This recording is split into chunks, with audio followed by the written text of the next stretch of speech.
Maraming brands nga rin po dito sa Pilipinas, ito talaga yung inspiration nila. Hindi ganun katapang yung pagka-orange niya, maganda yung pagkakatimpla. Kung ayaw nyo naman ng kojic acid, ito naman mga kamukha. Ang atake naman ito ay para siyang scrub at the same time ay soap. Ito nga po yung ingredient na mango seed extract. Gulat kayo, no?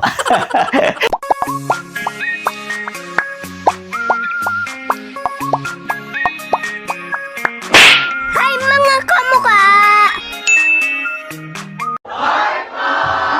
Hi mga kamukha, tayo pinagbabalik. Ako po si Sir Lawrence, ang inyong pambansang human guinea pig. Heart, heart! Para po sa video natin ngayong araw na ito, usapang whitening soap brands naman tayo na mga favorite ko personally.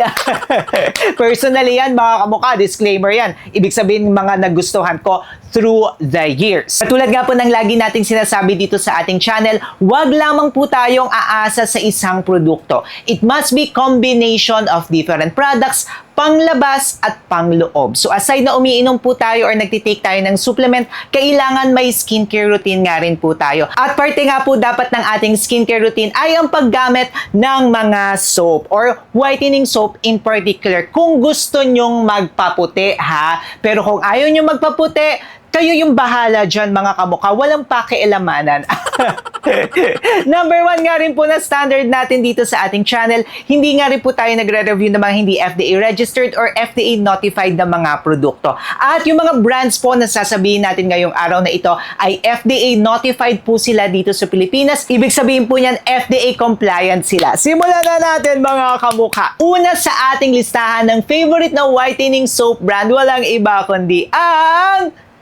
Oh my gosh! Favorite ko to dati! Kojisan! Ang isa sa mga OG sa kojic soap dito sa Pilipinas. Isa sila sa nag-introduce at nung nag-aaral pa lamang ako, hindi pa tayo vlogger, ginagamit ko na ito. Nakakamiss to ah. Kaya kasama natin yan sa all-time favorite. Ang kagandahan nga po nito ni Kojisan ay readily available siya. Meron sa mga suking tindahan natin, sa Watsons at syempre sa online. Kung gusto nyo palang bumili mga kamukha, maglalagay tayo ng legit shops. Nasa description box po yan sa baba. 3 po yung active ingredients nito ni Kojisan. Una po sa lahat ay of course ang kojic acid. And kung gusto nga po natin pumuti, isa ang kojic acid based sa mga studies no, na maganda para sa paglalighten ng ating skin. Second one, meron nga rin po itong coconut oil. Yung coconut oil naman mga kamukha, maganda yan sa pagmo-moisturize ng ating skin. Kasi ang downside po ng kojic acid, medyo drying talaga ito mga kamukha. Kaya maganda na may nagbabalance. At ito nga po si coconut oil, maganda siya sa pagmo-moisturize and also sa pagpo-protect po ng ating skin barrier. Then yung pangatlo nga po na active ingredient nito ni Kojisan, meron po siyang tea tree oil. Kung matagal na nga po kayo dito sa ating channel, alam nyo po na favorite natin yung tea tree oil. Yung tea tree oil, maganda yan kung kayo ay may mga acne, may mga bakni kayo, mga kamukha, may mga pimples kayo, natutuyo yan ng tea tree oil. Maraming brands nga rin po dito sa Pilipinas, ito talaga yung inspiration nila or dito sila nagsimula.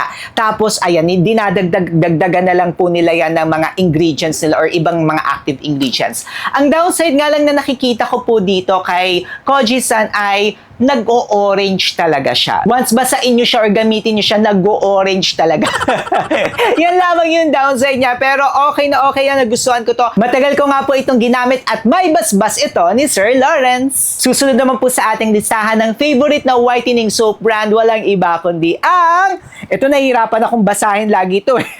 SCT Gluta Kojic Ultra Soap 2019. Yes, tandang-tanda ko yan. Ni-review na natin yan dito sa ating channel and simula nung ni-review ko to, lagi yang nakakasama sa mga video natin mga kamukha. Yung inspiration nito I think is Kojisan din. Kasi almost may mga pare-pareha sila na mga active ingredients. Meron nga po itong kojic acid para sa pagpapaputi. Tapos dinagdagan lamang nila ito ng glutathione. Yes, meron po itong topical na glutathione. Then meron nga rin po ito na virgin coconut oil which is almost the same nga rin po doon kay Kojisan which is maganda para sa sa ating skin moisture. Meron nga rin po itong tea tree oil na maganda para sa ating mga pimples, sa ating mga acne. Tapos dinagdagan pa nila ito ng iba pa na mga active ingredients. Meron din itong vitamin E mga kamuka na maganda po para sa ating skin barrier and also antioxidant po yan. Then meron nga rin po itong palm oil or African palm oil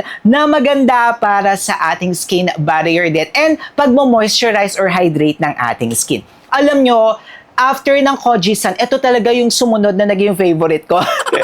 Kasi yung iba nga po ng mga kojic acid, nag-o-orange talaga. Pero ito kasi mga kamukha, hindi ganun katapang yung pagka-orange niya. Maganda yung pagkakatimpla niya. Tapos may mga pimple ako, ang bilis niyang madry mga kamukha. Then okay na okay nga rin siya kapag kayo ay nagpapaputi. Kaya naman ang tagal ko rin ginamit ito mga kamukha. Kung matagal na nga kayo sa ating channel, alam nyo yan.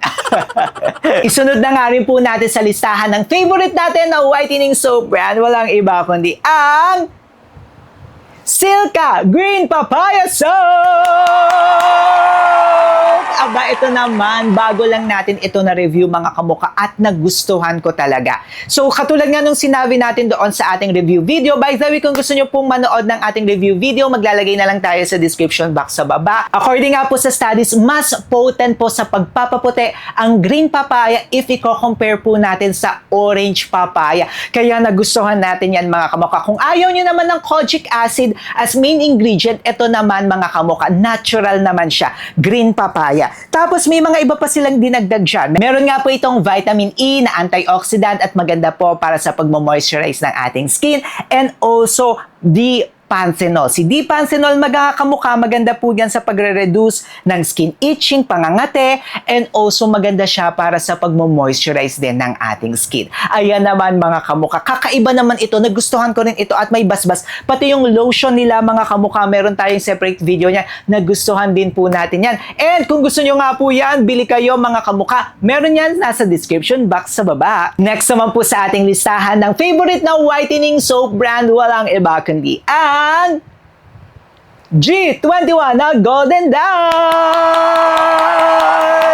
Kaka-review lang din po natin ito mga kamukha pero alam nyo nagandahan ako. Patuloy ko siyang ginagamit na kahit na, of course, I am a human guinea pig, may mga binabalik-balikan tayo kapag kailangan natin or syempre may mga gusto tayo mga kamukha at isa ito si G21 na Golden Dust. Ito naman po si G21 na Golden Dust mga kamukha. Ang atake naman nito ay para siyang scrub at the same time ay soap po siya. Ang isa nga po sa main ingredients niya ay meron po itong gold flakes. And according nga po sa mga studies and also our research, maganda po ang gold flakes kasi antioxidant po ito. Tapos maganda siya para sa mga pimples, sa mga acne natin. Then meron nga rin po itong alpha-arbutin which serves as scrub nga mga kamuka. Ito kahit hindi nyo siya gamitin araw-araw, pwede siya mga kamuka. Lalo na kung gagawin nyo siyang maintenance, pwedeng twice or thrice a week or once a week, pwede yan mga kamuka. Then meron nga rin po itong vitamin B3 which is maganda nga rin po yan. Lalo na kung may mga acne kayo, may mga acne kayo. So kung makikita nyo, focus na focus talaga dito si G21. Then, para naman po sa pagmo-moisturize or hydrate ng ating skin, meron po itong shea butter and also virgin coconut oil. At ito pa mga kamuka, para po sa elasticity ng ating skin, meron naman po itong snail extract. Na favorite na mga Korean, yan mga kamuka. Ayan naman mga kamuka. Ito kakaiba rin ang atake nito ni G21 at naging favorite natin yan eh. So, pwede rin yan mga kamuka. Kunyari, ito twice or thrice a week nyo po si G21. Then, meron pa kayo yung ibang mga soap. Yes, pwede yan mix and match kayo mga kamuka. Pero ito, scrub soap, ito ang ating recommended si G21 na Golden Dust. Kasama nga rin po sa ating favorite na whitening soap brand, walang iba kundi ang Farah Herbal Soap! Lagi nga rin po itong nakakasama si Farah Herbal Soap na ito mga kamuka. Kakaiba rin yung approach nito. Kasi yung whitening ingredient niya, natural na natural. Hindi ko ina-expect to dati. Tapos nung nag-research tayo at nagtanong tayo ng mga formulators, mga manufacturers, mga doctors, mga affiliate natin, sinabi na yes, Sir Lawrence, maganda yan para sa pagpapaputi. Ito nga po yung ingredient na mango seed extract. Gulat kayo, no? Obo, mga kamuka, may mango seed extract po siya. And according sa studies, maganda po ito. Or pwede po tayong pumuti, may skin lightening benefits po ito. Tapos moisturizing din siya. Then, meron pa po itong nilagay or meron pa po silang nilagay na iba pang active ingredients like turmeric root extract, which is maganda po yan para sa mga dark spots, pag-i-even out ng ating skin tone. Di ba kakaiba siya? Natural ingredients pero okay na okay para sa ating skin. Then, meron nga rin po itong mga scrub benefits or pag-exfoliate mga kamukha. May glycolic acid siya and citric acid. So, pwede nyo po siyang gamitin araw-araw rin or pwede nga rin po yung once, twice, or thrice a week. Kayo yung bahala dyan. Pwede nga kayo mag-mix and match. Tapos, para sa may mga pimples, mga kamukha, meron din nga po itong salicylic acid. Kung gusto nyo naman po nang doon kayo sa herbal, doon kayo sa organic, doon kayo sa mga natural, eto magugustuhan nyo to mga kamukha. Ayaw nyo na mga harmful ingredients or mga chemical ang nilalagay nyo sa inyong katawan, magugustuhan nyo naman po itong si Ferra Herbal Soap! May lag. Kayo mga kamukha, anong ginagamit nyo na whitening soap brand? Mag-comment nga kayo dyan sa baba at magkwentuhan tayo. And speaking of pagpapaputi, sabi ko nga sa inyo kanina, kailangan combination of different products. After nyo pong magsabon, kailangan naman po natin maglo-lotion. At may mga favorite brands nga rin tayo nyon mga kamukha. Eto na yan, syempre mag-subscribe na kayo kay Sir Lawrence. Paano ba yan mga kamukha? Paalis na po ako until our next video po!